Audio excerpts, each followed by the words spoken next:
busa-busa dikit sudah tuh. Kalau berbusa pula banyak, airnya nggak cukup sama kom tuh. Kita mesti bawa air bak tuh ke sini, nggak mungkin gitu kan ya. Jadi banyak sekali masuk. Saking bersemangatnya saya lihat ujiannya memandikan. Mana sabun pasiennya? Ada bu, ya ambil sabun cair kan pasien. Dia pakai waswak. Kamu mau ngapain? Mau nyuci mobil ya bilang. Enggak bu. Kalau kamu letakkan itu ke pasien, kira-kira coba kamu punya air berapa? Saya bilang tuh.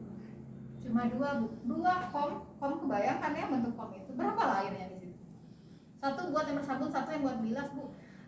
10 baru mungkin akan bisa dibersihkan. 1 tangan baru tuh. Belum tangan yang berikutnya, dan kerjaan kamu hanya akan bolak-balik kamar mandi ganti air. Jadi sedikit aja, setetes itu seujung aja tuh udah berbusa ya sebenarnya kan ya. Membersihkan pasien ini bukan pasien yang kuli, yang kerja di luar sawah gitu ya, pulang dari sawah enggak gitu. Dia tuh pasien itu kebanyakan pasien yang tidur itu, kecuali memang pasien bedah ya. Pasien bedah yang ada berdarah-darah gitu. Atau misalnya dia dengan kondisi OBAB-nya banyak, ininya banyak, itu pun bagian genitalia aja kan. Oleh karena itu jangan berpikiran ini akan seperti Anda mandi di rumah. Atau kalau misalnya biur nggak mungkin. Sabun juga sampo di kepala, di rambut juga seperti itu. Jadi pertama itu dulu, karena ini yang saya rasa mungkin lupa kami waktu itu bilang gitu ya, soal kadar memberikannya, sehingga Anda benar, semua proses benar, stepnya benar, tapi kecuali yang satu itu, sehingga dia musing sendiri, bu belum bilang bu masih licin ya. Itulah resikonya gitu ya. Jadi itu yang pertama yang saya sampaikan. Ini mandikan ya. Komnya kita nggak ada mod. Kata Uni itu pakai di sana aja ibu. Ada kita kom di sini. Boleh. Troli kom ada.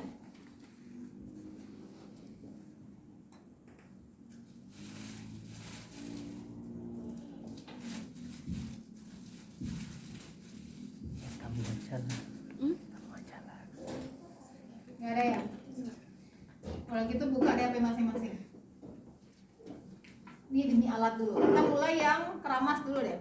Keramas sebutkan langsung aja deh alatnya. Sabun, sampo, apa lagi? Handuk, Apa lagi? Waskom. Sekarang coba cari di Google sebentar. Waskom mandi pasien.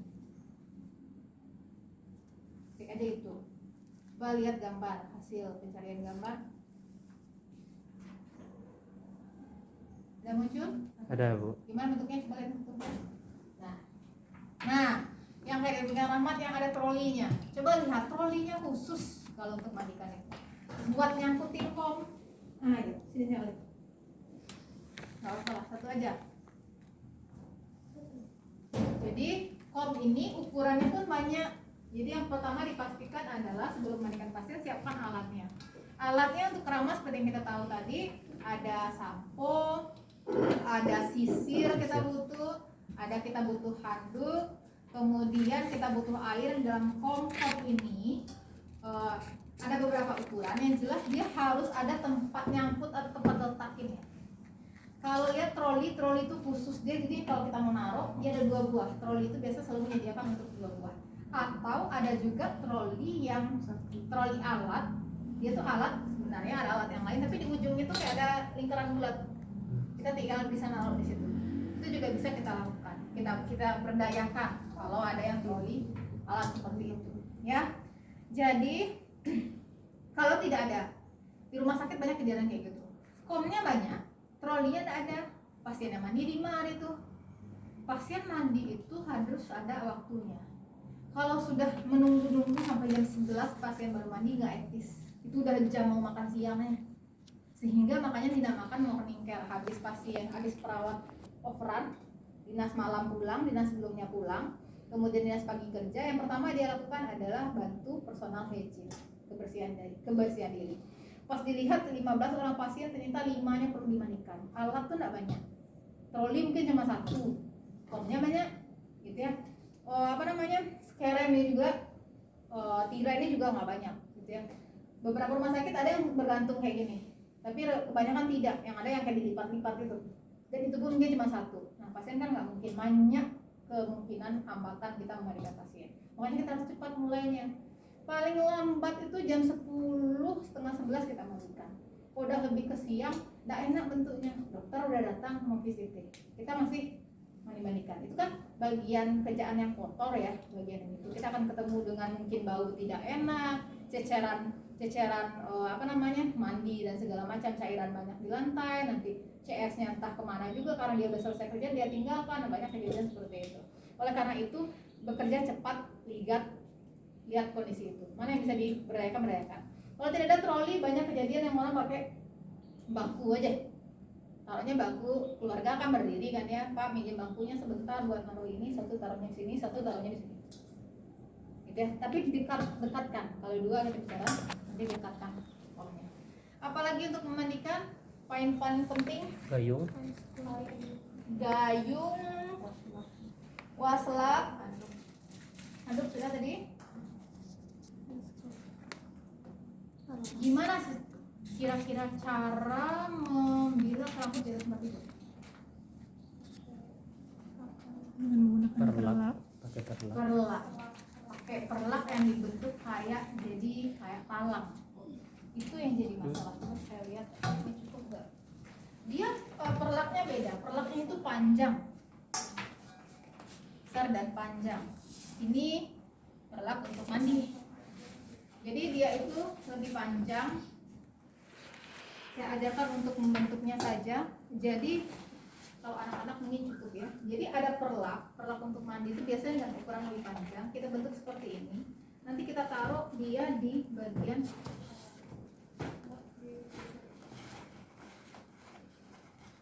jadi kepalanya itu di sini. Kelihatan bentuknya? Tidak akan keluar air ke sana, ke lehernya, karena kita punya bendungan di sini. Ini dibentuknya memang begini saja, dan ujungnya ini, jadi kalau kita geser pasiennya ke bawah.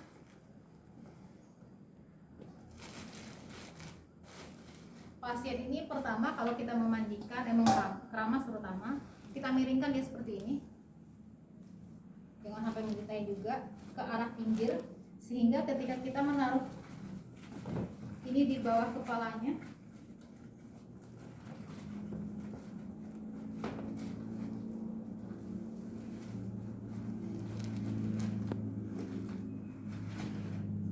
ini di bawahnya masuk ke ember. Embernya bukan ember yang ini, ember yang besar. Jadi kalau ini pasiennya nggak pakai bantal ya,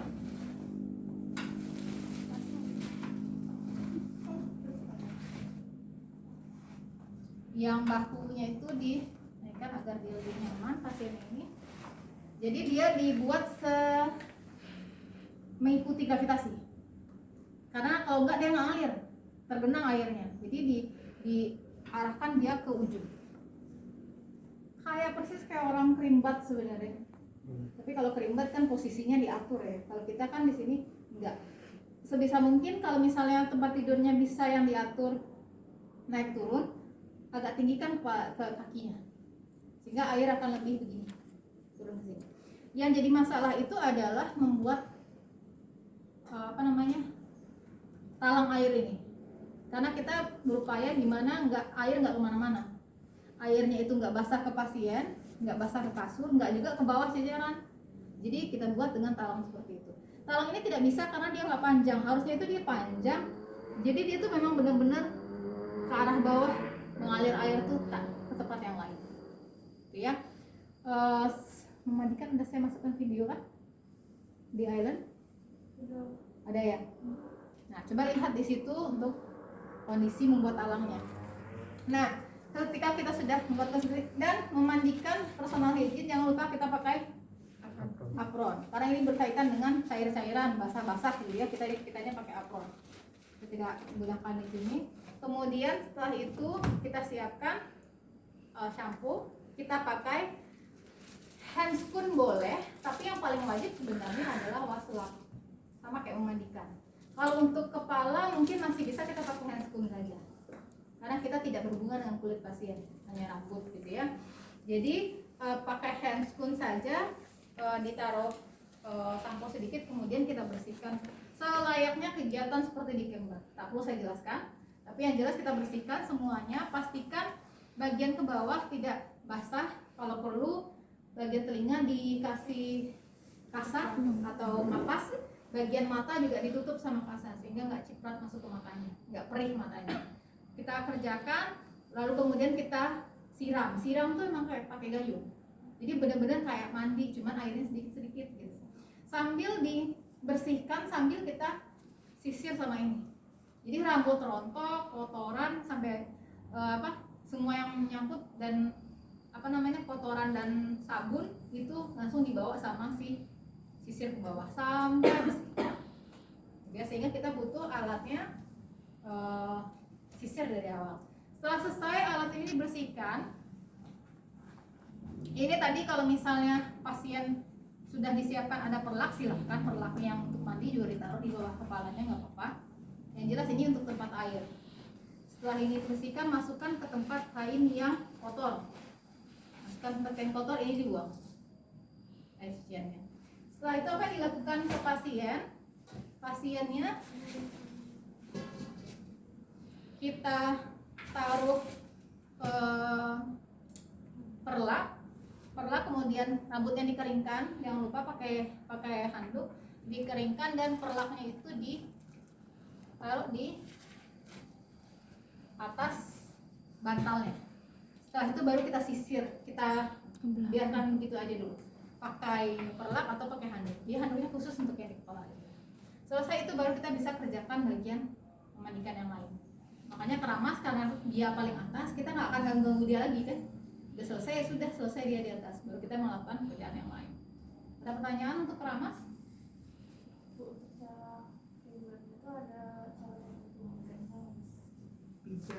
Ya sebenarnya ilmu massage tidak ada di kurikulum, tetapi termasuk intervensi untuk kenyamanan. Sehingga ya silahkan, seperti tujuan kita sebenarnya memberikan kenyamanan kan ya, kenyamanan dan kebersihan. Tidak ada ketentuan khusus si perawat harus pandai memijat, tapi yang jelas berikan pijatan ringan itu bagus untuk peredaran darah gitu ya, bagus juga untuk menginikan kebersihan kulit kepala. Sama kita tahu ya, kadang kalau nggak pun orang ketombean, kita aja berapa hari nggak mandi itu kan suka ada kerak di kulit kepala kan ya, jadi membersihkan seperti itu. Jadi gerakannya ya semaksimal yang kita bisa, yang jelas bersih. Prinsip yang harus kita pahami adalah kondisi sebelum dan setelah harus beda.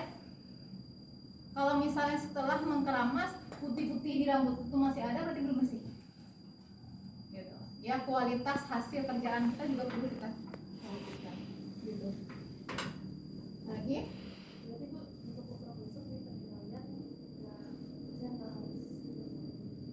ya kita ceritakan aja. Kalau di praktek kan waktu terbatas waktu ya, ujian praktek terbatas waktu, kita hanya perlu ceritakan, bersihkan rambut, dikeramas sampai melakukan tindakan pijatan ringan di kulit kepala pasien untuk tujuan bla bla bla, gitu aja. Tidak kompetensi khusus. Tidak juga pasien perawat menjadi tidak lulus karena nggak bisa mijat, nggak juga ada. Tapi dia bisa meramas gitu, bersih rambutnya gitu. Cuman kalau dipilih mau dikeramas sama perawat yang mana, saya mau perawat yang itu, enak tangannya gitu aja. Ya artnya kita bekerja kan, ada perawat sama-sama bisa masang, tapi yang satu kasar masangnya, satu enak ya. Banyak kejadian seperti itu, meski swasta terutama ya, yang bisa milih perawat lah. Kalau di pemerintah kan nggak bisa. Lagi kita masuk memandikan ini adalah yang paling besar gitu ya. Kalau setiap mau mengajarkan, menguji memandikan harus tahan kesabaran ya, harus tahan pinggang juga karena bikin sakit pinggang ya. Jadi kalau memandikan, catat bagian penting ini, karena saya sering kali sama mahasiswa profesi kalau ngajar udah berbuih-buih rasanya saya memberitahukannya, waktu ujian memandikan tetap aja ngawur. Mahasiswa apapun prosedur, mau yang bersih, mau yang alatnya semi clean kritikal, mau yang kritikal, pahami prinsip bekerja. pahami prinsip bekerja supaya nanti nggak ngasal. Walaupun dia memandikan, kan nggak menyebabkan ada pasien meninggal karena dimandikan.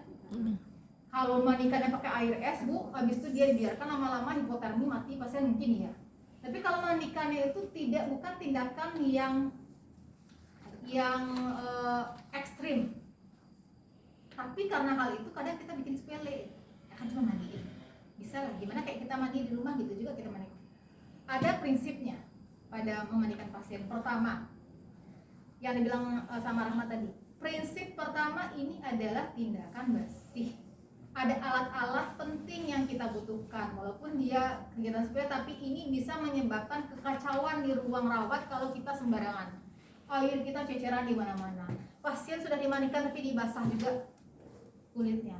Habis dimandikan dipasangkan sama bajunya ikutan basah karena kita nggak benar mengeringkannya. Jadi ini kerjaan yang nggak cewek nggak cowok ya. Kalau cowok dari perawat ya mesti resik ya perawat ya, apapun kondisinya. Tapi kadang kebanyakan cowok malah yang lebih resik dibandingkan perempuan. Saya nggak tahu juga nih masalahnya di mana.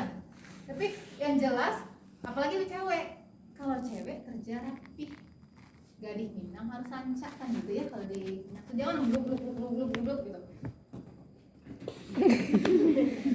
Memandikan ketek, nggak mau pegang keteknya. Hindari bagian keteknya. Saya bilang bersihkan ketek bapak. Kalau misalnya memandikan harus ada beda. Mandi semuanya ini tapi keteknya tetap bau, tetap basah, tetap buket, ya kan nggak mandiin namanya kan ya. Jadi please total untuk segala tindakan walaupun tindakan dasar. Prinsip utama adalah memandikan pasien di atas tempat tidur biar nggak ngerepotin diri kita sendiri. Udah kerja 2 kali, kerja susah 2 kali lagi gitu ya.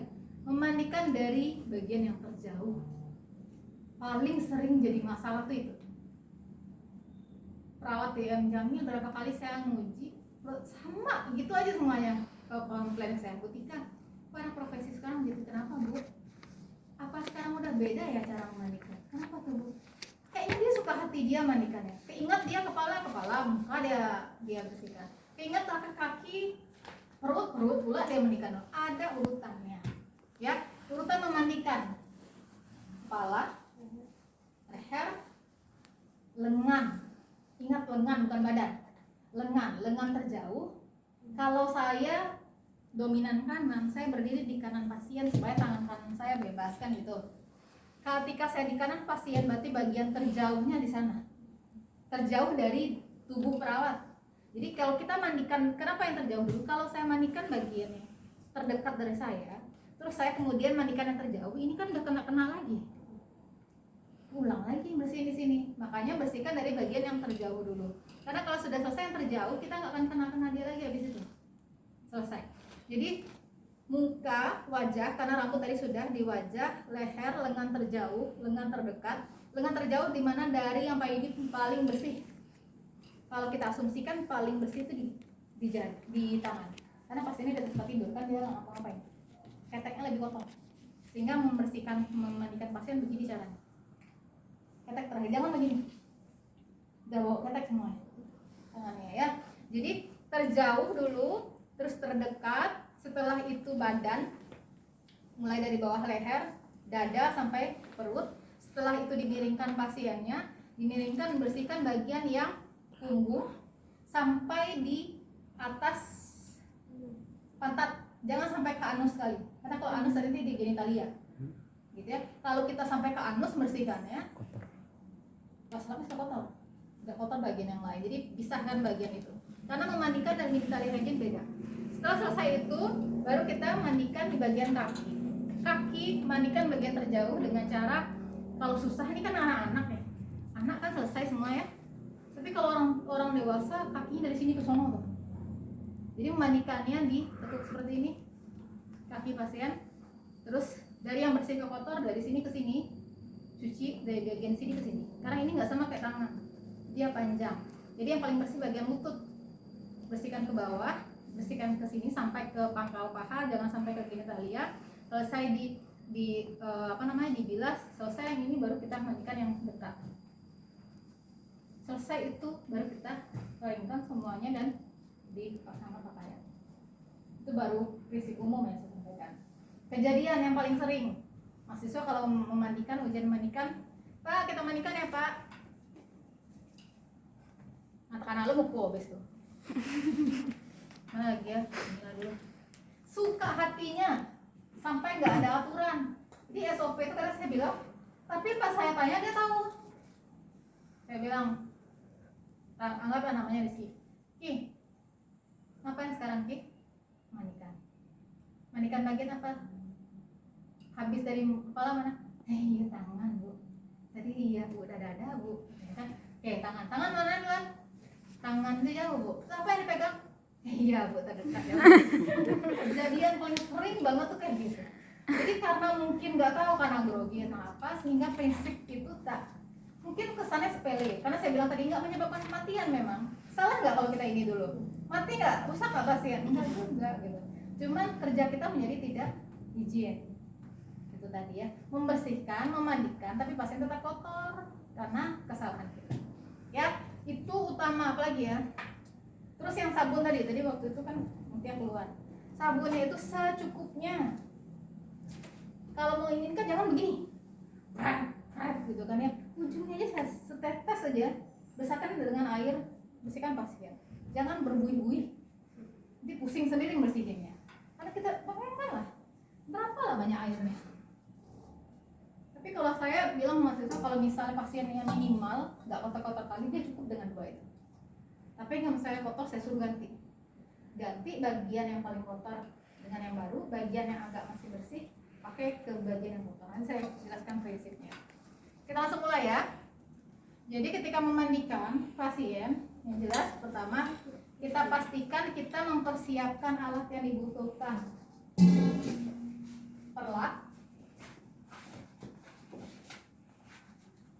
Perlak ini dia disiapkan besar aja biasanya, tapi kita pindah-pindahkan sesuai dengan kebutuhan. Jadi kalau perlak di sini tidak perlu pakai astirofen ya, karena dia memang langsung berkenaan dengan air. Jadi perlak, kemudian handuk kita butuh sebaiknya 2. Kalau tidak ada terpasang 1, tapi 1 lagi kita cari penggantinya. Kalau handuk ada 2 bagus sekali, 1 handuk untuk mengalas, 1 handuk untuk mengeringkan.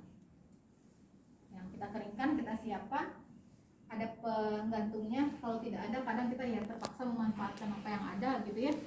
Kemudian yang 1 lagi untuk di bawah. Ada 2.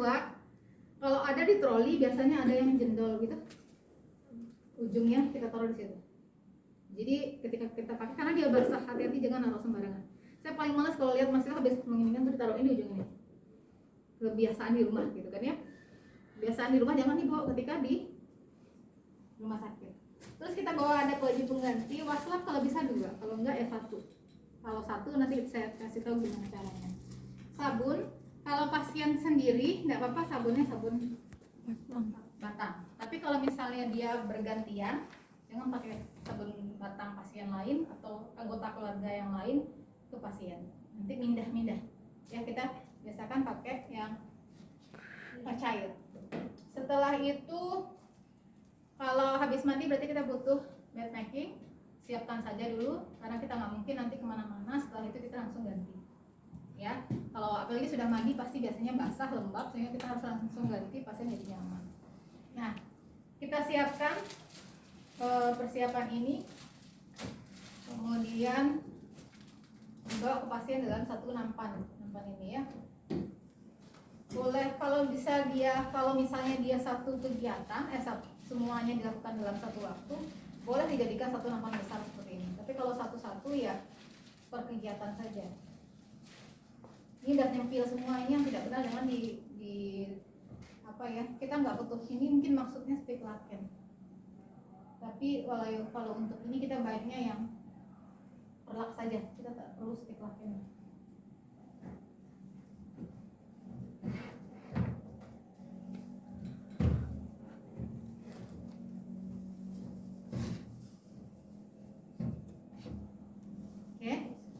Kita mulai memandikan pasien. Jadi memandikan pasien ini, yang pertama kita privasi dulu, terus kita minta izin ke pasien.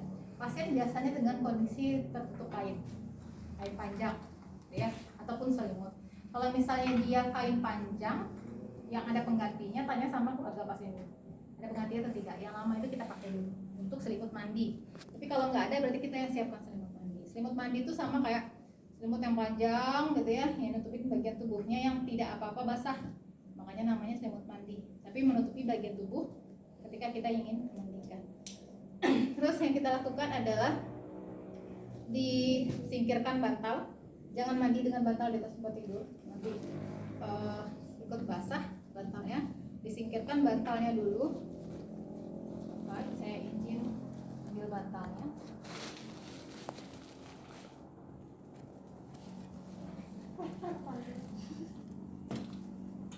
Kita singkirkan dulu. Oh ya, jangan lupa tadi air kita sudah siapkan di 2 kom. 2 kom ini kalau bisa dulunya air hangat. Beda fungsi kom ini adalah kom yang terdekat dengan kita yang paling kotor. Ya. Jadi nanti kalau misalnya kita pakai waslap, habis nyambelin pasien ke sini terus baru ke sana. Jadi yang sabun-sabunan yang langsung dari tubuh pasien itu yang dibilas di kom yang salah satunya. Jangan nyampur.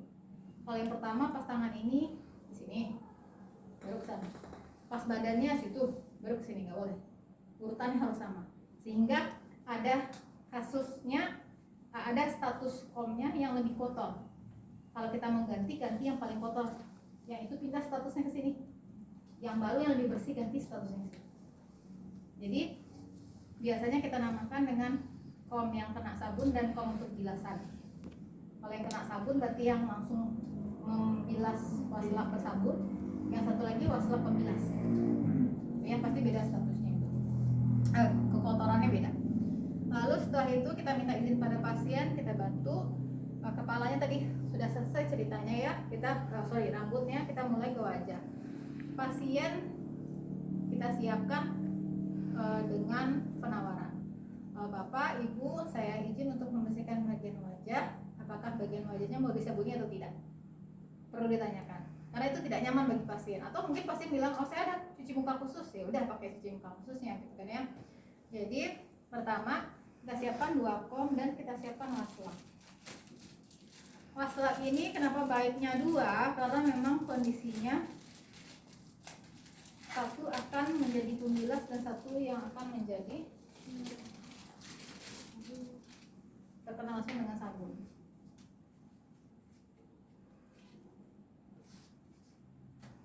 Saya buka satu aja ya. Jadi ini di sini taruhnya. Satu lagi di kom, satu lagi waslap, satu lagi. Ya, jadi ada 2 fungsi waslap. Yang pertama pakai aja dulu yang ini kan masih bersih dua-duanya ya. Baru kita minta Pak bersihkan ke mukanya. Kalau misalnya pasien bilang nggak usah pakai sabun, berarti kita pakai air hangat saja. Caranya masukkan seperti ini. Habis itu peras dengan kondisi tak terlalu basah, tak juga terlalu kering. Kalau terlalu basah nanti netes-netes. Kalau terlalu kering nanti nggak ada yang pembersih mukanya pasien gitu. Jadi dilepaskan saja dulu, baru kita masukkan ke tangan kita, baru kita bersihkan wajah. Saya pinjam biar gampang ya. Bersihkan wajah itu, bersihkan dari bagian yang paling bersih kalau kotor. Dari wajah putar seperti ini dulu. Kemudian baru bagian-bagian khusus seperti mata. Mata bagian di sini mungkin ada serumennya, bersihkan hidungnya, daerah mulut. Selesai. Kemudian setelah itu kita bersihkan di sini, dimasukkan, terus kita peras, taruh sini dulu. Ambil bagian satu lagi untuk bilas. Ambil, celupkan, diperas. Sekarang kita dalam kondisi membilas, udah yang bagian bersihnya. Caranya sama, secara keseluruhan, baru di bagian mata. Pastikan kalau misalnya ada tai matanya dibersihkan. Kemudian bagian hidung dibersihkan, bagian sekitar mulut. Radigen tadi sudah ya. Terakhir secara keseluruhan. Selesai ini, ambil handuk. Sorry, saya lupa tadi. Perlak ditaruh di bawah kepalanya. Jadi perlak itu mengikuti di mana kita berada. Habis itu kita bersihkan dengan handuk pengering. Handuk pengering kita bersihkan satu-satu. Jangan biarkan muka basah-basah pasien terus kita udah yang kayak yang lain. Gak nyaman bagi pasien ya. Jadi basahkan, dikeringkan tap-tap saja. Setelah itu gantung handuknya, kita mulai ke yang berikutnya. Kita lanjut ke badan, sehingga kita butuh minta izin membuka pakaian bagian atas. Membuka baju pasien jangan sampai telanjang bulat. Jadi pasien itu ditutup dengan selimut mandi. Jadi cara membuka pakaian pasien, bilang sama pasiennya, Bapak Ibu saya izin ingin membuka pakaian, kemudian selimut mandi itu kan panjang ya, saya izin membuka bagian yang di atas ya Bapak. Kemudian kita buka tapi dengan kondisi di bawah, baru dibuka satu persatu pretelin bajunya, tapi masih di bawah selimut mandi, jadi dia tidak terbuka. Kalaupun membuka nanti waktu mandiin aja, nggak dari awal. Nah, sudah selesai pakaian atas, pakaian bawah biar aja dulu, karena kita belum mau ke bawah. Setelah itu baru kita mandikan bagian tangan terjauh. Ambil tangannya, taruh handuk ini di atasnya, supaya nggak basah bagian bawahnya. Mau taruh perlak, silakan taruh perlak di sini, gitu ya. Kemudian baru kita mandikan. Caranya sama kayak tadi, ambil sedikit sabun, mau basahi silakan sedikit saja. Diperas, jangan terlalu kering juga terlalu basah. Baru kita bersihkan tangan, jari-jarinya, memutar bagian bawah sambil memasas, sambil ketiak. Taruh ini, dimasukkan, celupkan, dibersihkan, dikeringkan, taruh di sini. Ambil yang sebelah untuk bilas. Ambil dengan cara yang sama, kemudian kita bersihkan. Makanya kalau dia cuma sedikit, sabunnya selesai, bersih dia. Tapi kalau sabunnya banyak nggak bisa, dua-dua pun jadi kotor jadinya. Nah, selesai bagian tangan ini kita keringkan. Jangan lupa dikeringkan dengan sempurna, sehingga nanti tidak menyebabkan yang lain basah dan pasien juga jadi nyaman. Setelah selesai tangan ini biarkan ke atas tangannya apa ya. Kemudian baru kita mandikan bagian yang satu lagi. Keluarkan tangannya, yang lain tetap tutup. Bersihkan dengan cara yang sama. Selesai, ke ataskan. Baru kemudian kita bagian tubuh. Bagian tubuh minta izin Bapak, saya izin sebentar untuk membuka tubuh bagian atas untuk membersihkan bagian dada dan perut ya Pak ya. Ini. Gitu ya. Kita bersihkan, kemudian dengan cara yang sama, bagian dada, kemudian perut dengan gerakan memutar. Selesai, bilas, selesai, keringkan. Selesai itu baru kita lakukan punggung. Gerakan punggung. Kalau mau memiringkan ke sana, berarti kaki yang sebelah sininya ditekuk. Kita pasien seperti ini, ada bantal atau baterai, ada keluarga di sana, minta untuk tahan. Di sini kita bersihkan sambil melakukan masas. Setelah bersih, kita keringkan. Untuk bagian punggung khususnya, kita perlu memberi sesuatu yang mungkin ada khusus. Dulu orang sering kasih bedak, tapi bedak itu suka ngomong ya, nggak bagus, sehingga sekarang kasih baby oil aja. Walaupun orangnya dewasa nggak baby, tapi kasih juga baby oil ya, atau hand body lotion untuk membuat nyaman. Dan karena dia terus tertekan ke sini, kalau ada kemerahan langsung lihat. Memandikan oral hygiene apapun tindakannya, ketika kita melakukan sambil pengkajian, nampak sama kita punggungnya udah lecet, berarti ada risiko dekubitus. Kalau seperti itu cepat laporkan ke Katim perawat, kita berikan tindakan khusus. Berarti pasien ini harus sering miring kanan, miring kiri setiap 2 jam supaya lama-lama nggak jadi berlubang ini. Kalau jadi berlubang jadi infeksi, gitu ya. Jadi sambil mengamati, sambil dimasas. Setelah itu dikeringkan, dikasih baby oil, kemudian dikembalikan ke posisi semua pasiennya. Sudah selesai bagian atas, kita pasang bajunya langsung. Tapi bagian yang ini digulung aja, jadi nggak kena pasal lagi. Selesai baru kita lakukan yang bagian bawah. Kita sampaikan ke pasien, Bapak saya lanjut untuk membersihkan bagian bawah ya Pak ya. Sama caranya, dibuka celana pasien, celana dalamnya di bawah handuk mandi. Setelah selesai baru kita mandikan satu persatu. Mandikan satu persatu, buka kaki yang akan terjauh dulu, terus ditekuk seperti ini. Mandikan dari lutut ke bawah, lutut ke pangkal paha, bilas sama cara dengan tadi, terus keringkan dengan handuk. Setelah itu biarkan, ditaruh lagi biar nggak ketemu sama yang satunya. Yang satu lagi dikeluarkan, caranya sama, kemudian ditekuk. Mandikan dari lutut ke bawah, lutut ke pangkal paha. Selesai dibilas, keringkan, pasang celana bagian bawah. Selesai. Setelah selesai semuanya baru kita singkirkan alat. Setelah singkirkan alat, pasang bantalnya lagi. Bantal dan semua itu sekaligus dengan bed making. Dengan ganti perlak, ganti stick laken besar, bantal, selimut dan lain sebagainya. Ini disingkirkan. Begitu kurang lebih. Ada pertanyaan? Nanti handuk mandinya tuh di kain kotor mbak? Iya, kain kotor. Jangan tong sampahnya. Tong sampah masuk dia ke tong sampah semuanya. Dia disiapkan kita dua biasanya. Kalau tong sampah kan ada juga di troli itu biasanya. Kalau di tong sampah yang kayak misalnya kita mandikan pasien terus dia ada bekas-bekas tempelan infus misalnya. Itu dibuka ya kalau udah lama, kecuali baru. Kalau baru berarti kan dia masih belum masih perdarahannya mungkin masih ada. Tapi kalau sudah ada misalnya kita bersihkan pasien, dia habis diambil darah atau apapun, ada kayak selotip atau bekas-bekas lem di tangannya tuh sambil dibersihkan, buangnya ke tempat sampah. Tapi kalau yang alat-alat semua tadi masukannya ke tong tempat kain kotor.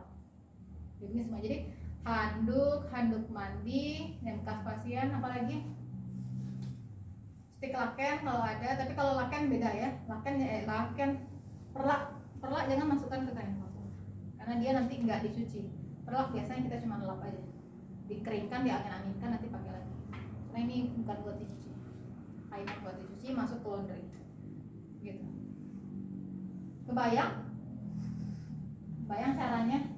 Bukan hal yang sulit sebenarnya, tapi saya heran juga kalau ini menjadi kadang tuh mahasiswa setiap pagi tuh ujian mandikan aja semua tuh. Itu nggak ada yang sulit, tapi masih banyak juga yang gagal. Kegagalan kebanyakan rata-rata di prinsip. Yang mana duluan dimandikan itu. Benar dia yang di awal tapi mandikannya dari kotor ke bersih. Yang tadi itu. Sehingga atau memandikan tapi memandikannya asal-asalan. Kadang mungkin karena jijik atau apa, kalau semenjak kita memutuskan masuk ke perawatan, apalagi masih udah ketemu nanti sama orang pasien sakit, yakinlah kalau sekarang masih besok nggak ada lagi. Hari-hari lu sudah dengan itu. Bau pun kadang udah biasa aja. Kayak dulu kayaknya kalau bau tuh mesti pakai masker atau apa, yang jangan salah, kadang di rumah sakit kita butuh hidung untuk membaui. Kalau baunya kayak gini nih khas infeksi apa gitu. Memang begitu, dokter pun begitu. Karena khasnya bau sebenarnya. Ngapain sih dibauin? Karena itu cara mendiagnosa. Ini masalahnya di mana? Sakitnya sakit apa gitu. Salah panca indera kita kan kita gunakan semua ya untuk mengkaji spesifikasi. Selesai personal hygiene kita. Kelihatan sepele tetapi merepotkan. Ini karena begini. Bayangkan ketemu pasien total begini aja.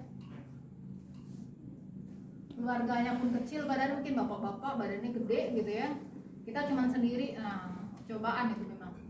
Ujian banget kalau kita melakukannya, karena berat sekali. Belum lagi habis itu ganti laken kan? Ganti laken juga berat sekali. Kita mau geser-geser, kita mau tarik-tarik. Nah, saya bilang hati-hati, kemungkinan perawat sakit pinggang karena itu. Itu bukan apa ya? Maksudnya kalau mau cari low back pain itu adalah salah satu kecelakaan kerja yang paling sering pada perawat.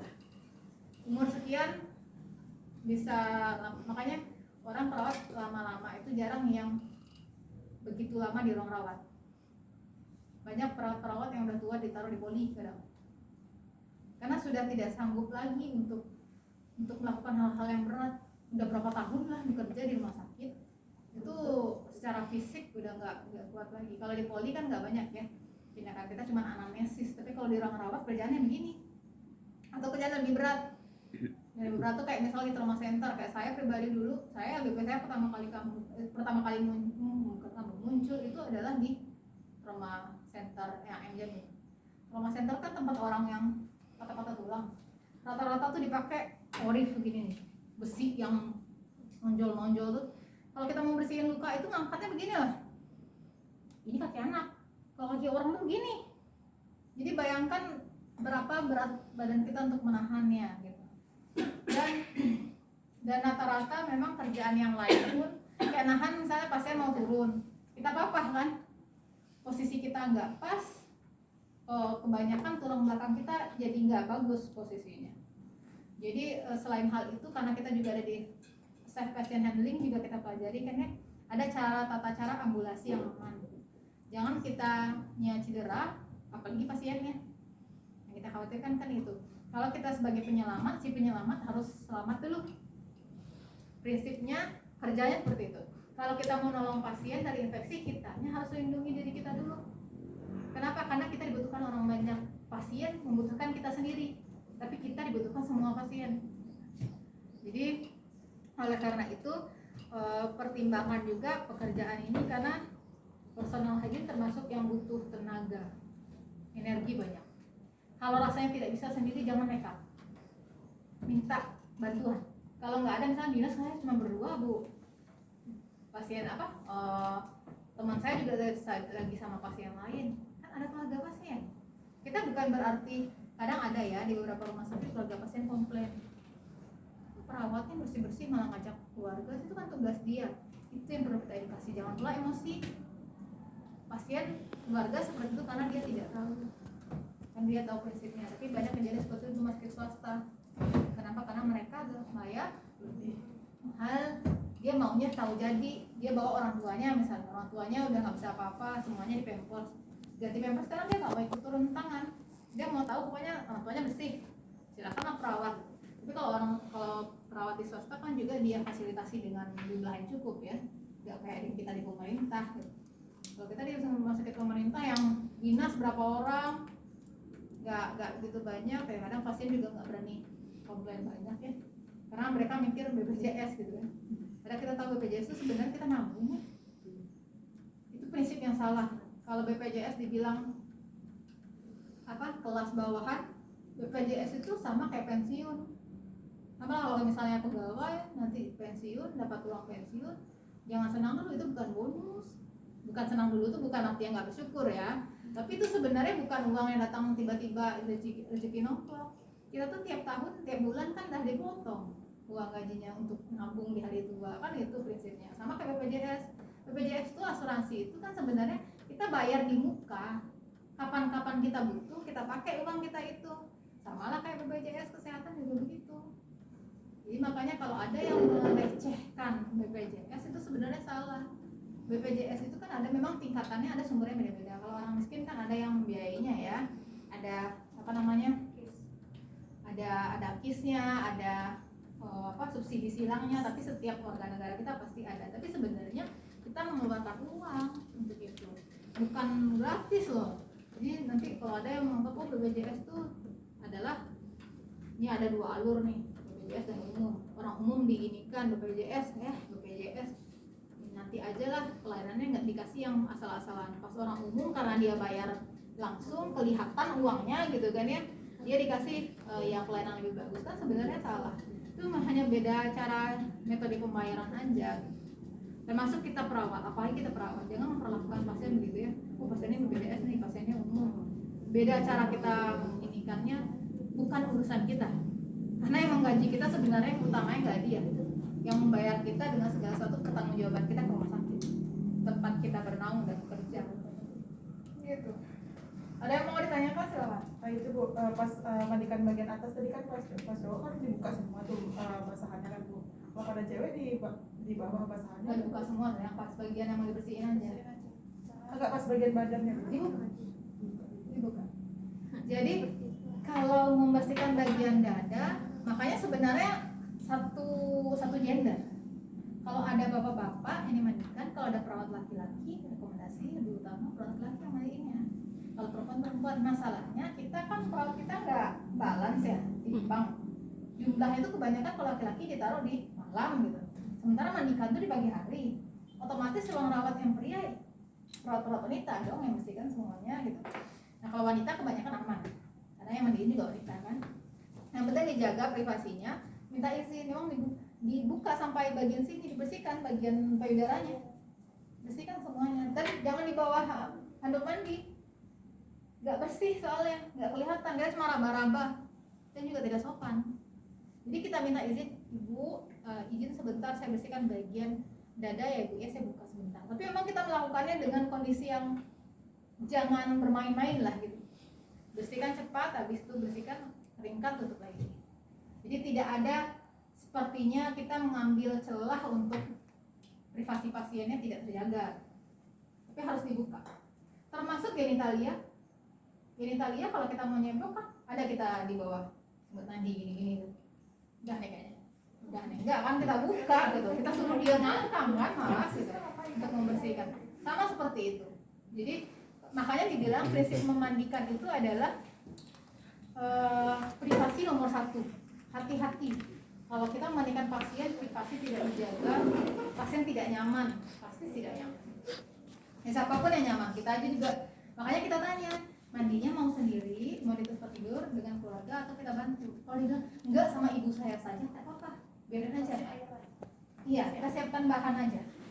Bilang aja, kasih tahu ibunya, Bu, ajarkan ibunya dulu. Ada yang pasti menolak, jangan pula dipaksa. Kalau ada keluarga yang menolak, nah itu perannya negosiasi. Bujuk, misalnya keluarganya bilang, saya nggak bisa, anaknya nggak mau dimandikan sama orang lain. Ya kita tinggal membujuk si anaknya, kakak mandikan berdua sama mama ya, misalnya gitu. Jadi utamanya mamanya yang mengerjakan, kita mendampingi. Gitu tuh dia nggak mau misalnya dilihat, ya nggak apa-apa, kita bantu saja gimana caranya. Karena kebanyakan orang tua keluarga menolak karena nggak tahu caranya. Nanti basah ya, nanti salah, nanti sakit anak saya misalnya gimana gitu. Dia pasti kekhawatiran, namanya orang dirawat ya, anxiety-nya tinggi. Dia tingkat itu di bawah distres gitu, kondisi distres itu dia takut apa-apa. Kelihatan sama dia ada infus di sini, pasti dia nggak mau megang. Atau infusnya gimana? Naik darahnya gimana? Kekhawatiran orang tua, keluarga, naik darah tuh sesuatu gitu kan ya. Padahal sebenarnya ya wajar, berarti kalau masuk darahnya ke sana tandanya lancar darahnya. Contohnya tuh buktinya darahnya ngalir, berarti masih di dalam pembuluh darah gitu kan kalau kita berpikir positifnya. Tapi kalau orang awam kan kita tidak bisa samakan sama kita kan.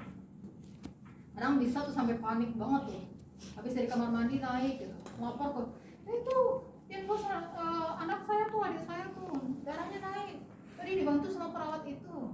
Nah kita sebagai perawat jangan ikut histeris pula loh, ya mana bu perawatnya biar saya bantu ya bu, misalnya. Sampai di situ nah dialirkan darahnya, dibersihkan, udah bagus bu, nggak apa-apa. Jadi nanti kalau misalnya ibu ini lagi kita tinggal alirkan, yang penting bu udah bagus ya, melapor ya bu ya. Nanti tuh dia malu sendiri pasiennya, gitu doang, saya kira bakal apa-apa gitu kan, kira begitu. Jadi kita menanggapinya itu perlu dengan ketenangan juga. Kalaupun pas salah sejawat kita, cara menanggapi itu paling penting. Jangankan sejawat, kita aja tuh dosen sama mahasiswa, saya kalau sama mahasiswa saya nggak pernah dan tidak boleh menegur pasien, mahasiswa depan pasien. Kalaupun saya cuma kode-kode aja. Saya misalnya cuci tangan lupa, udah mau megang pasien nih, saya ambil aja ini, saya pura-pura nggak ada apa-apa. Gitu aja. Intinya jangan sampai pasien dia memperkenalkan diri memang dengan mahasiswa ya. Itu juga tidak boleh, membohongi pasien juga tidak boleh. Jadi ketika pasien, bu saya perawat M Jamil misalnya bilang itu juga tidak, saya mahasiswa profesi nurse bu, tadi saya sudah kontrak dengan ibu, dia tetap bilang ini mahasiswa, dan dia tetap bilang ada dosen saya di sini gitu. Paling nanti kalau yang masalahnya kalau kita dinas itu biasanya kan di ruang-ruang bangsal ya, bukan di kelas. Kalau kelas nggak boleh. Kalau ruang bangsal kebanyakan adalah pasien-pasien dengan kelas biasa, orang-orang yang terlalu awam sekali. Kecuali Anda dinas di ruang VIP, VVIP, ruang kelas, ketemunya pejabat-pejabat. Tapi nggak boleh di situ mahasiswa ditaruh biasanya, terlalu berisiko. Jadi kalau yang di bawah-bawah itu biasanya pasien itu antara dia tidak tahu atau takut ngomong. Padahal dia tahu sebenarnya mahasiswanya, tapi dia nggak berani ngomong, takut gitu. Atau dia pasrah aja karena memang menurut dia ya sama aja. Itu dia malah seneng lihat mahasiswa. Banyak kan kadang kalau di bangsa-bangsa begitu. Karena mahasiswa kan komunikasinya bagus ya. Karena belajar ceritanya. Kalau dibandingkan sama perawat yang asli itu, gitu kan. Kalau sama anak-anak, Pak, ada perkenalan dulu. Kadang dia sampai karena udah seminggu, 2 minggu dinas itu dia tahu tuh. Oh, maunya sama perawat Rahmat, ada yang begitu loh. Ada yang begitu yang dia minta gitu. Padahal mahasiswa loh dimintanya. Kalau orang sempat akreditasi pas zaman itu tuh dapat nilai plus kampus kita kalau sempat begitu. Karena kalau mahasiswa, ya kalau mahasiswa kan bebannya belum banyak. ya. Kita bisa pahami lah perawat ya. Dari satu sisi bebannya ya fokus itu, apalagi kalau dosen di situ kan, kalau dilihat sama dosen, dilihat tuh kliniknya, nanti salah-salah ngomong. Ya kalau menurut saya nggak ada yang salah, nggak ada yang benar sebenarnya. Perawat ruangan dibilang salah kalau kita posisikan diri kita di situ entah gimana gitu, ya. Itu manusiawi sebenarnya. Tapi ya seharusnya bisa lebih baik. Semaksimal mungkin kita memberikan yang terbaik lah untuk pasien kita. Walaupun ya kita capek, kerja sendiri, pasien 15 gitu kan ya, dari tadi belum ada duduk kan, perawat kan rata-rata begitu. Tapi yang atas nama pelayanan tak ada harus konsumen memahami pelayan. Bapak harus paham juga dong, saya pasien saya 15, saya sendiri nih yang dinas di sini gitu. Ya pasien pasti lama, saya bayar Bu. Kalau misalnya saya bayar ya harusnya Ibu ngelayanin saya gitu kan. Terus saya gimana? Harus memahami Ibu, nggak ada posisinya kita yang memahami, pasien yang memahami kita. Jadi gimana Bu, 15 pasien Ibu, saya tolong gitu. Nggak mungkin kan, nggak mungkin ditolong juga gitu. Nggak ada yang bisa, ya tolong sabar Pak. Kalau kayak gitu mungkin masih enak juga bunyinya kan ya. Tapi yang jelas semua pelayanan yang di dasar yang perlu dipatrikan di pikiran dan di hatinya, jangan pernah menganggap kita profesi kelas bawah. Kalau sebelumnya atau ketika sampai saat ini masih berpikir perawat itu yang bersih-bersihin urin, yang nyebok-nyebokin orang dan segala macam, atau bahkan kalau kita bilang apa ya kayak kasarnya kayak pembantu lah gitu ya, perawat WD segala macam. Kita perlu pahami bahwa di setiap kehidupan itu ada porsinya, ada kaflingnya. Kalau kita menganggap diri kita lebih rendah dibandingkan yang lain, mungkin kurang piknik. Pikniknya kemana? Ke luar negeri, jangan di Indonesia. Ke Indonesia kurang lebih sama. Kayak kakak-kakak kalian tuh yang pergi ke Jepang, beberapa tuh kita udah ada beberapa periode yang ke Jepang. Itu home care, merawat lansia. Mungkin kalau kita mahasiswa pernah lihat orang volunteer di Belanda, di Inggris dan segala macam itu, dibayar hanya untuk nemenin merawat orang tua lansia. Itu dibayarnya mahal. Saya bukan mematik api supaya kalian melihat mahal gaji perawat itu sebenarnya gitu ya. Tapi intinya sistem kita di sini di Indonesia mungkin yang membuat kita berpikiran bahwa profesi kita tuh terbelakang dibandingkan yang lain. Tapi perlu melihat sisi lainnya juga. Saya selalu bilang perawat itu kalau saya benar-benar sudah turun, saya menjadi tidak pingin lagi masuk kedokteran. Karena saya dulu termasuk, mungkin sama di sini, kita adalah termasuk orang-orang yang gagal masuk kedokteran dan kemudian ya sudah saja. Kita pilihan duanya itu. Mungkin ada yang tidak, karena tapi kalau saya 35 orang di kelas, satu orang yang pilihan pertama, selainnya pilihan kedua. Rata-rata pilihan satunya kedokteran. Itu tuh adalah porsi-porsi orang yang gagal di kedokteran. Satu semester saya masuk di keperawatan, kemudian saya berkata saya tidak tertarik lagi ke kedokteran. Karena saya merasa lahannya itu beda, sangat beda jauh. Karena saya dulu kalau kuliah labor itu berdampingan sama anak kedokteran. Kalau saya dulu di pondok kuliahnya labornya ke Jati, ketemu anak-anak kedokteran Jati. Itu bahkan kita berdampingan, pakai labor, dia habis pakai labor, habis itu kita yang pakai. Ternyata berbeda caranya. Kita lebih menyentuh pasien secara utuh. Kalau dokter menyentuhnya secara penyebab. Oh sakitnya apa? Ada benjolan, buang. Tapi kalau kita lihat psikologisnya, lihat ininya, lihat itunya, mungkin berbeda orang. Tapi kalau menurut saya jiwa saya kayaknya lebih terpanggil di perawatan ini. Beda-beda orang ya, beda-beda visi ke depannya. Tapi saya bilang bahwa kalau sekarang masih punya pikiran itu nggak apa-apa, tapi banyakin main, banyak bergaul dengan pelayanan. Saya punya banyak idola di rumah sakit yang saya lihat, jangan salah ya, di rumah sakit, terutama rumah sakit kan perawat-perawat seniornya justru dia berkuasa dibandingkan dokternya. Dia berkuasa di ruangan itu, karena memang sebenarnya begitu yang aslinya. Kalau ada apa-apa dokternya izinnya ke dia. Itu yang seperti apa? Itu memang perawat yang tahu kerjaannya apa dan mengerjakan kerjaannya dengan baik. kalau belum pernah melihat itu, ya itu nggak apa-apa, kalian belum masuk ke rumah sakit. Tapi sebenarnya tidak ada yang lebih tinggi dibandingkan yang lain. Karena kalau misalnya tidak ada kita, rumah sakit mungkin lebih kolaps ya, cepet kolapsnya. Kalau dokter satu dibandingkan pasien yang banyak, masih bisa dokter lihatin satu-satu. Kalau perawat kurang, itu langsung terasa sama pasien, perawatan langsung jadi masalah. Jadi tidak usah ngerecokin coupling orang lain, itu aja yang penting sebenarnya. Kalau tugas kita di merawat, kita memang sudah ditakdirkan di sini, hidup kita di sini, dia lakukan yang sebaik-baiknya. Jangan mau rugi 2 kali, saya selalu bilang gitu. Jangan mau rugi 2 kali. Sudahlah capek, ngulumel, ilmu nggak dapat, pasien mati. Rugi berapa kali tuh? Kalau saya selalu bilang di semester 2, saya selalu bilang sama anak mahasiswa, kalau kalian mau ikut SPMB, zaman saya dulu SPMB namanya, ikutin dari sekarang. Karena saya termasuk pejuang yang tahun semester 2 saya biasa semua itu. Saya nyoba yang lain, yang menurut saya kayaknya saya nggak di keperawatan. Coba lah dari sekarang. Tapi jangan semester 4, semester 5, semester 6. Bu, gimana Bu, saya sudah coba tapi nggak lulus, saya balik ke keperawatan. Tapi dengan hidup setengah-setengah gitu. Belajarnya enggak, ini juga enggak, banyak buktinya. Perawat-perawat yang sukses banget. Mau keluar negeri, mau cari uang, nggak ada yang salah kan? Dengan beramal, hidup juga, kesejahteraan itu juga bagus banget. Banyak perawat kita yang juga keluar negeri, bayaran di luar negeri katanya lebih mahal, ya silakan. Sebenarnya mahal itu dibayar dengan kualitas. Kerja kita juga harus bagus, kalau di luar tuntutannya tinggi. Kakak kalian tuh nanti cobalah lihat-lihat, ada program untuk setiap tahunnya kerjasama kita dan Jepang. Tiap tahun sekarang ada berapa ya? Saya kurang tahu ada berapa, tapi yang lama sudah pulang. Yang baru dikirim ke sana aja. Dan itu memang dari home care.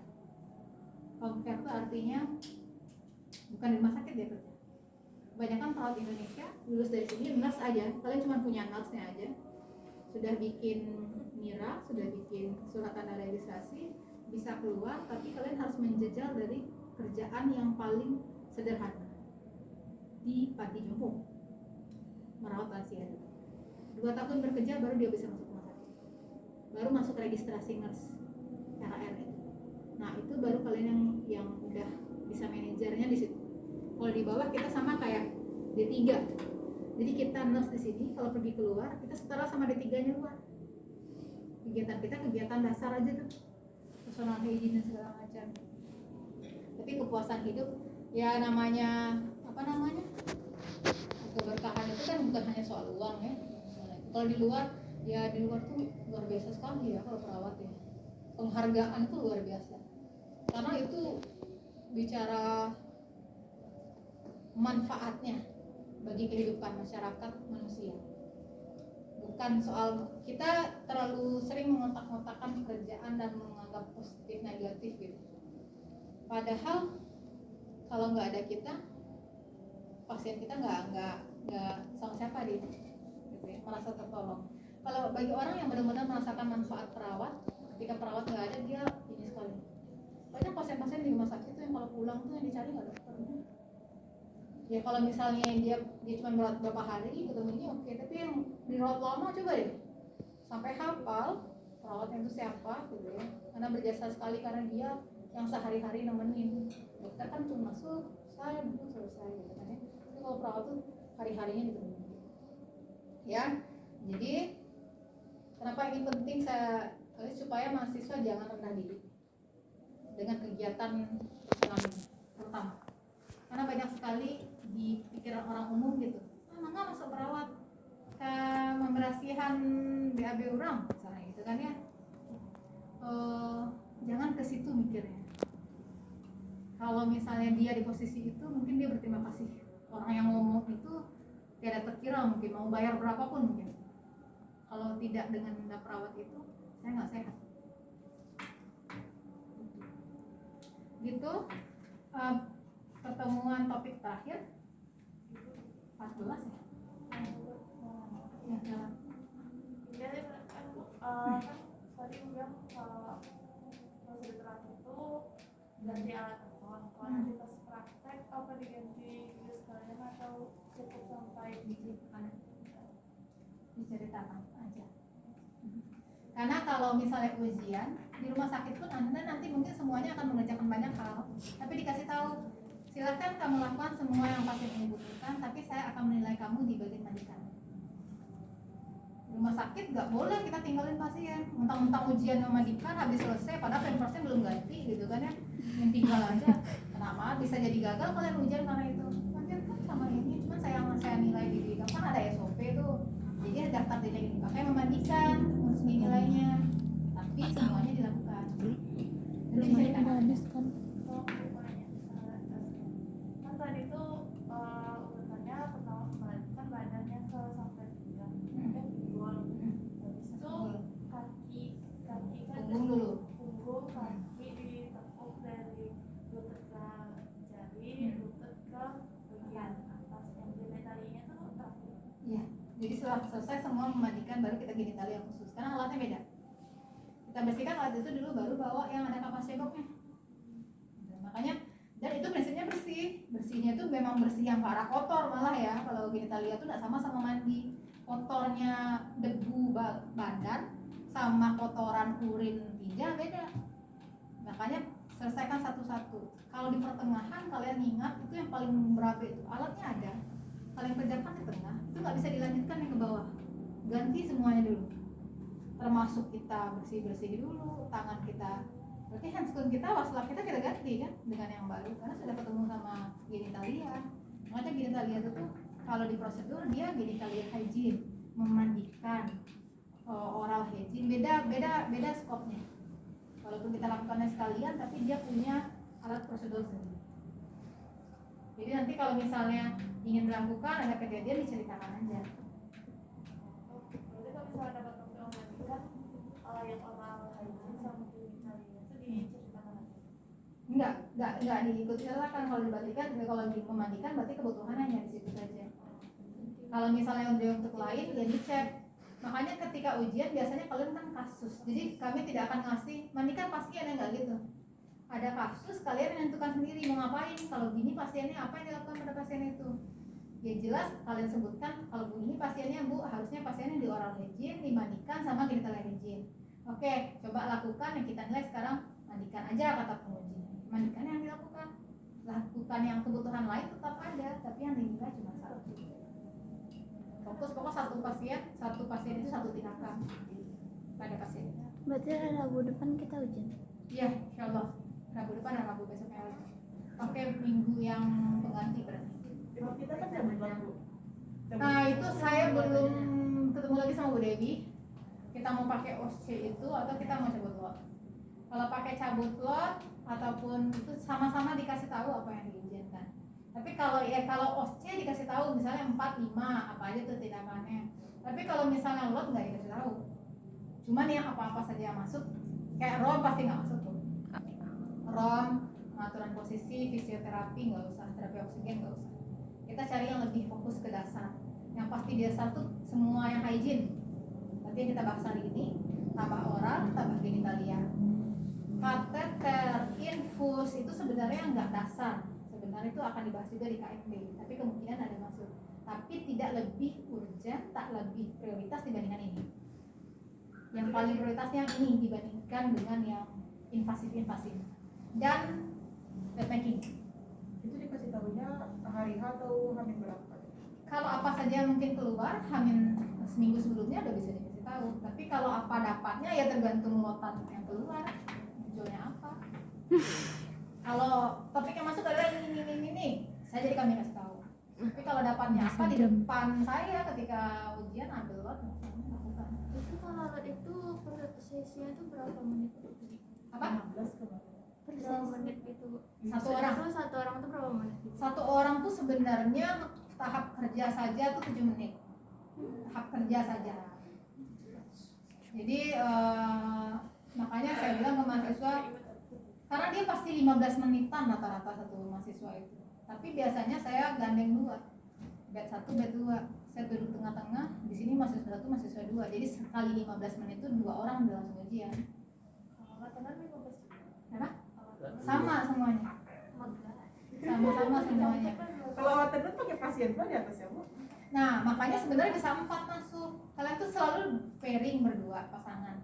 Pertama di sini 2 orang, di situ 2 orang. Satunya perawat, satunya pasien. Habis itu dia gantian. Nah, satunya perawat, satu pasien. Jadi gitu juga. Jadi 4 itu bisa selesai dalam waktu 30 menit. pasien Nah, jadi kalau kita 11 berarti berapa tuh? satu pasien 2 jam berarti 1,5 jam. Berarti satu orang tuh 2 kan satu kasus gitu. kasus. Kalau lot ya. Kalau OSC bersekian seberapa banyak topik OSC-nya? Yang muter saya bilang tuh misalnya 3 bednya. Di sini mandikan, di situ misalnya kateter, di situ misalnya bed making. Ya berarti semuanya akan melalui itu. Cuman bedanya bel pertama ting bunyi silakan kerjakan. Ting bunyi kedua pindah, di situ ke sini, itu ke situ, ini ke situ gitu loh. Kalau OSC begitu. Yang jelas dia ada kasusnya. Kami tidak akan sampaikan ini apa. Yang ada di situ nanti kertas. Seorang pasien yang nggak panjang-panjang kasusnya. Cuman apa yang akan Anda lakukan pada pasien tersebut? Nah, silahkanlah pilih dari semua prosedur yang sudah dipelajari apa yang akan dilakukan. Tergantung dari kasus yang diberikan. Jadi tidak yang keluarnya itu nggak nama prosedurnya. Pakai kasus kita kalau PKDN. Bu, kalau misalnya remedi tapi langsung ulang di hari yang sama apa? Kemungkinan tidak. Makanya kita upayakan minggu depan itu semaksimal mungkin. Kalau ada yang belum selesai, kita sambung ke hari minggu depannya lagi. Yang remedi di akhirnya. Yang Setelah, remedi pasti setelah yang semua selesai. Itu sanksinya. berarti setelah UAS nih. Kita upayakan cuma 2 minggu ini. Kalau rasanya nggak mencukupi, nanti waktunya mau nggak mau setelah UAS. Pas UAS kita nggak mau ganggu mahasiswa. Kecuali mahasiswa udah free. Misal 2 minggu UAS, kami hari Senin kedua udah nggak ada lagi ujian, Bu, ya silakan lah. Kita pakai labnya. Kan toh pas UAS lab nggak dipakai kan? Nggak ada yang pakai lab pas UAS kecuali sesuai kontrak kita. Kalau IDK kayak mana sistemnya? Di DK kita cabut pak, responsi aja. Oh. Sebulannya boleh H-1. Apa? H-1. Saya cuma ngasih tahu topiknya 2 per orang. Satunya dekontaminasi alat, satunya lagi pemeriksaan penunjang.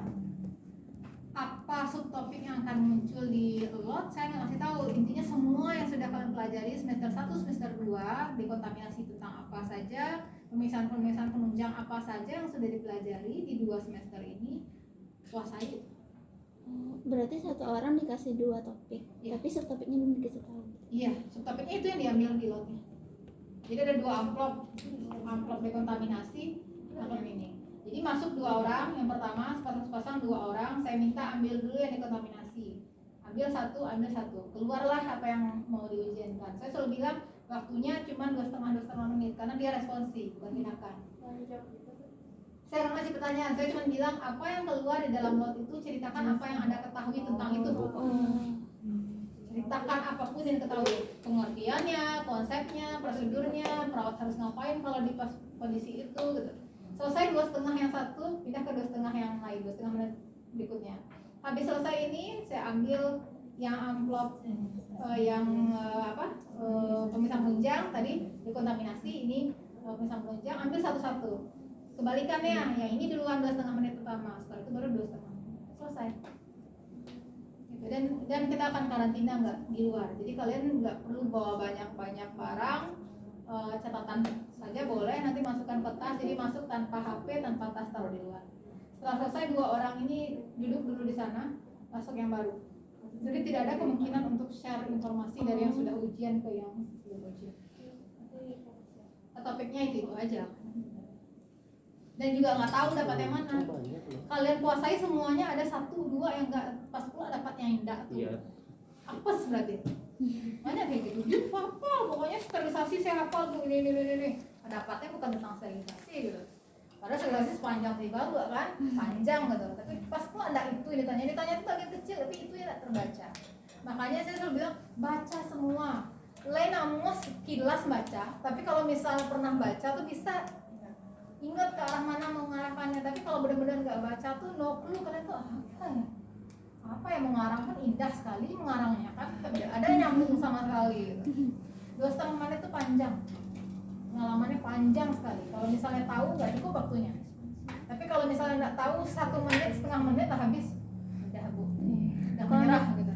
Kalau misalnya udah menjelaskan semuanya, misalnya ada semua aspek misalnya, tuh masih belum selesai, waktunya masih panjang. Udah pindah ke teman sebelahnya, jatah teman keuntungannya sebelahnya berarti Kalau misalkan udah selesai pulang, baru gimana deh? Masih ada sisa ya kan, Bu? udah habis berarti. Saya tutup. Makanya saya selalu bilang udah, waktu kami masih ada, kalau nggak ada lagi saya pindah ke sebelah. Kalau misalnya dua-duanya udah masih tersisa 1 menit dari 5 menit ya udah kita tutup. Ngapain saya nungguin lagi? Orang udah nggak ada lagi udah umumnya. Setelah misalnya setelah responsi dan misalnya PKDM setelah kontekan itu ada evaluasi tadi Jam. Ada. Nanti dikumpulin semua udah selesai semuanya baru kita bahas. Tanya jawabnya terkait yang kasus kita dapat. Boleh, boleh. Segala sesuatu tentang ujian itu. Karena kalian akan dikarantina di satu ruangan, kalian akan dengar teman kalian yang lain. Jadi pasti mikir, gitu. Mungkin ada topiknya yang sama gitu. Oh ya benar, dia jawab tuh saya salah tadi kan. Jadi nanti di akhir kita akan diskusikan semuanya yang jelas tuntas di situ. Karena IDK nanti akan ada ujian islandnya. Tapi itu khusus yang saya nggak tahu waktunya kapan. Entah di dalam UAS, entah setelah UAS. Tapi yang jelas tugas saya menyelesaikan yang UTEK luringnya. Berarti 2 kali. 2 kali ujian. 1 luring, 1 daring. Yang daring di island teori IDK. IDK. IDK kata beliau gitu. Farmakologi saya nggak tahu. Farmakologi nanti mungkin Bu Sus juga bisa menjelaskan. Farmakologi yang jelas ujiannya ada UTEK juga. Tapi saya nggak tahu ada island apa enggak. Kalau farmakologi kan jelas obat ya. Paling ya apus obat, injeksi 4 itu atau obat tetes. Dari jauh-jauh dari yang sudah dipelajari. Kita kapan nih IDK-nya? IDK Senin, Bu. Senin berarti. Selesai sehari. Jam 8 aja kita mulai. Kalau ada IDK kan jam 1, kita jam 1 soalnya. bukan jam 10. Bu, cepat-cepat kok apa? Pagi lebih fresh di dalam. Boleh. Saya belum ada kegiatan. Kalau memang mau pas pagi hari Senin tanya lab dulu. Jam 9. Ada lab kosong nggak di situ? Nanti baru konfirmasi ke saya. Ya kita nggak butuh alat. Nanti kalau tanya sama master kita nggak menggunakan alat apapun karena dua-duanya nggak ada. Mau dekontaminasi nggak ada alatnya, ini juga nggak ada alatnya. Kita cuma responsi. Cuman kita harus di labor. Nah, silakan lah tanya. Siapa ininya si pennya? Sarah. Jadi besok dikabarin aja ya. PKDM Rabu depan. Ya kadang Rabu depan dan Rabu besoknya lagi. Usahakan jangan lagi lagi ujian. jadi nggak selesai sehari mungkin. Masih ada hari Bu, kalau Jumat. misalkan Bu, PKDM itu Rabu kan ujiannya rebet gitu Bu. Jumatnya ujian lagi Bu, Bu? Kita ada berapa kali waktu kita? Seminggu kok kasih. Lagi kosong. Tapi boleh pakai waktunya IDK kalau berlebih. IDK seminggu pas itu kan udah nggak dipakai lagi. IDK kan selesai minggu depan. Minggu pengganti kan IDK yang 1 kan kosong. Minggu besok minggu ganti. Minggu besok tuh minggu tenang harusnya, Bu. Iya kan besok baru ujian. Ya kan? Berarti kan habis terpakai IDK tuh. PKDM kita kan Rabu depan dan Rabu depannya lagi kan cuma 2. Cuma 2 itu bagi ini sebenarnya. Sisa 1 besok. Minggu depannya lagi Udah UAS. Minggu tenangnya kita pakai buat ujian. Iya. Minggu depannya lagi Minggu depan ujian. tuh. Minggu depan tuh udah tenang preview. gitu, Bu. Minggu depan tuh Udah tanggal gini, 15.